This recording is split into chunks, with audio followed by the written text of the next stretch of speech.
Go. 1, 2, 1, 1. Kill. Kill. Kill. Kill. Kill. Kill. Kill. Kill.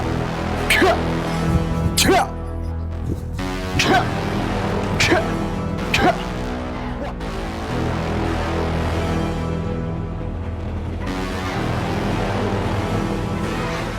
ഞാൻ Chinese ആയോധനകലയായ മൻസൂരിയ kung fu ഇൻസ്ട്രക്ടറാണ്. Kung fu പഠിക്കാനുള്ള എൻ്റെ inspiration എന്ന് പറയുന്നത് ജാക്കി ചാൻ്റെ കരാട്ടെ കിഡ് എന്നുള്ള മൂവിയാണ്. 6 മണി തൊട്ട് രാത്രി 9 മണി വരെ കുംഫു മാറും. അപ്പോൾ ആദ്യ ദിവസം എനിക്ക് ശരിക്കും പറഞ്ഞാൽ ഇതൊക്കെ പഠിച്ചു തീർക്കാൻ പറ്റുമോ എന്നുള്ള ഒരു പേടിയായിരുന്നു. അപ്പോൾ എൻ്റെ കൂടെ തന്നെ 10-50ഓളം പേരുണ്ട് ഞാൻ ബ്ലാക്ക് ബെൽറ്റ് സമയത്ത്. തെലങ്കാന, ഭോപ്പാൽ, തമിഴ്നാട്, അസം അങ്ങനെ എല്ലാ സ്ഥലത്തു നിന്നുള്ള ആൾക്കാർക്ക് ഒരു വലിയ വെപ്പൺ റൂമുണ്ട്. അതായത് നമ്മൾ പ്രാക്ടീസ് ചെയ്യുന്ന ഓരോ മൂവ്മെൻറ്റിനും ഒരു അർത്ഥമുണ്ട്. അപ്പോൾ അവിടെ ചെന്ന് കഴിഞ്ഞാൽ ആ ടെമ്പിളിനകത്ത് നമ്മൾ കയറുന്നത്